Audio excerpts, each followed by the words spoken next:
आप लोग घबरा रहे थे कि राजभर जी किधर चले गए। देखिए, लंबे समय से हम लोग महात्मा ज्योतिबा फूले, छत्रपति साहू जी महाराज, बाबा साहब डॉक्टर अम्बेडकर के विचारों को, जो इन महापुरुषों ने 106 साल संघर्ष करके वंचित, पिछड़े, दलित, अल्पसंख्यक वर्ग के जो निचले पायदान पे खड़े, जिस बात को पंडित दीनदयाल उपाध्याय ने भी कहा था कि जो निचली पायदान पे व्यक्ति है उसको ऊपर लाने का प्रयास हो, उस लड़ाई को हम लोग आज लगभग 20 साल से लड़ रहे हैं। सुहेल देव भारतीय समाज पार्टी बनाकर हम लोग लड़ रहे हैं। बराबर हम उनके हक, अधिकार, सम्मान की बात जो बाबा साहब डॉक्टर अम्बेडकर, महात्मा ज्योतिबा फूले, छत्रपति साहू जी महाराज, पंडित दीनदयाल उपाध्याय, जो उनके सोच थे, उस सोच को आगे बढ़ाने के लिए इधर राष्ट्रपति जी का चुनाव आया, बड़ी चर्चा हुई। हमने अपनी पार्टी के नेताओं से बातचीत की, अपने 6 विधायकों से बातचीत की। जो मैं आपके बीच में नहीं था तो अपने विधायकों से बैठक करके बातचीत उनसे किया, पार्टी फोरम में बात रखी,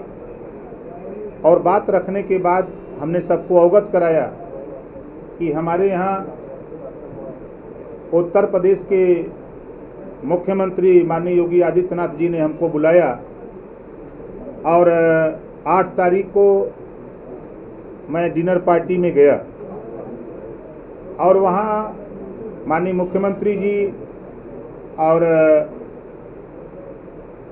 द्रौपदी मुर्मू जी और तमाम साथियों की तरफ से ये मेरे सामने बात रखी गई कि आप वंचित, पिछड़े, दलित, अल्पसंख्यक की बात करते हो, तो द्रौपदी मुर्मू जी ने खुद कहा कि मैं सबसे निचली पायदान से आती हूँ। अब मुझे जो जानकारी मिली है, जो मैं आपको विषय में जानती हूँ कि आप लड़ाई कमज़ोर की लड़ते हो, तो ऐसी स्थिति में आप हमको समर्थन दीजिए। इस बात की अपील माननीय मुख्यमंत्री जी ने भी किया। मैंने कहा कि मैं अकेले आपके बीच में आया हूँ, हमारे विधायक, उनसे बात नहीं किया हूँ, पार्टी फोरम पे बात नहीं किया हूँ, सबसे बातचीत करके हम आपको अवगत कराएंगे। तो उसके लिए 12 तारीख को एक तारीख आप लोगों को बताई गई कि 12 तारीख को इसकी जानकारी आप लोगों के माध्यम से पूरे प्रदेश को, देश को दी जाएगी। उसी बीच एक घटना घटती है, माननीय मुलायम सिंह जी की पत्नी का देहांत होता है, उस कारण इसको हमने टाल दिया। और टालने के बाद फिर एक घटना घटती है, उसी बीच माननीय गृह मंत्री अमित शाह जी का फ़ोन आता है और वो कहते हैं, ओम प्रकाश जी 12 तारीख को घोषणा होनी थी, क्या हुआ? हमने कहा कि मान्यवर कोई बात नहीं, ये घटना थी, इस नाते इसको टाला गया है। तो उन्होंने कहा कि आप पहले हमसे मिलो, क्या वजह है, कोई दिक्कत है? हमने कहा कोई दिक्कत नहीं है। तो मैं चला गया दिल्ली, और दिल्ली जाने के बाद माननीय अमित शाह जी से मिला। उन्होंने भी वही बात कहा जो हमारे मुख्यमंत्री माननीय योगी आदित्यनाथ जी ने कहा, जो बात द्रौपदी मुर्मू जी ने कहा, उसी बात को माननीय अमित शाह जी ने भी कहा। तो अमित शाह जी ने कहा कि भाई, तो प्रेस वार्ता करके आप इसका ऐलान क्यों नहीं करते हो, जब आप समर्थन देने की बात करते हो और आप पिछड़े, दलित, वंचित की बात करते हो। जब द्रौपदी मुर्मू जी सबसे निचली पायदान की जाति व्यवस्था में सबसे निचली पायदान की आती हैं, तो उनको समर्थन करो। तो मैंने कहा कि मैं तो समाजवादी पार्टी में हूँ और मुझे इस बात की चिंता ज़रूर है कि द्रौपदी मुर्मू जी के विषय में माननीय मुख्यमंत्री जी ने भी अवगत कराया और आप भी इस बात को कह रहे हैं। तो मैं जा रहा हूँ और 15 तारीख को मैं प्रेस वार्ता करके इस बात का ऐलान करूँगा कि हमारी पार्टी राष्ट्रपति के चुनाव में द्रौपदी मुर्मू जी का समर्थन करती है। इस बात का ऐलान करने के लिए मैं आप लोगों को इधर बुलाया हूँ और फिर कह रहा हूँ कि जो आप लोगों के दिमाग में एक बीमारी पैदा होती है कि आगे क्या होगा, अभी भी मैं कह रहा हूँ, अभी भी हमारा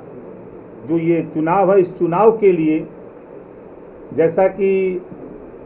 मायावती जी ने भी ऐलान किया कि दलित की लड़ाई वो भी लड़ती हैं, पिछड़े वंचित की, उन्होंने भी समर्थन किया।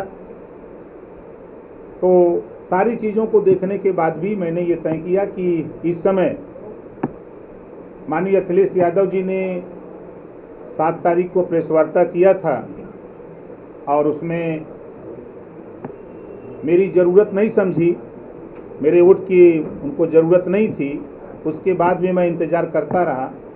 लेकिन उनके तरफ से कोई रिस्पांस न मिलने के कारण फिर मैंने माननीय मुख्यमंत्री योगी आदित्यनाथ जी और माननीय अमित शाह जी गृह मंत्री से मिलने के बाद और अपनी पार्टी फोरम में पार्टी विधायकों की राय में सभी लोगों ने एक स्वर से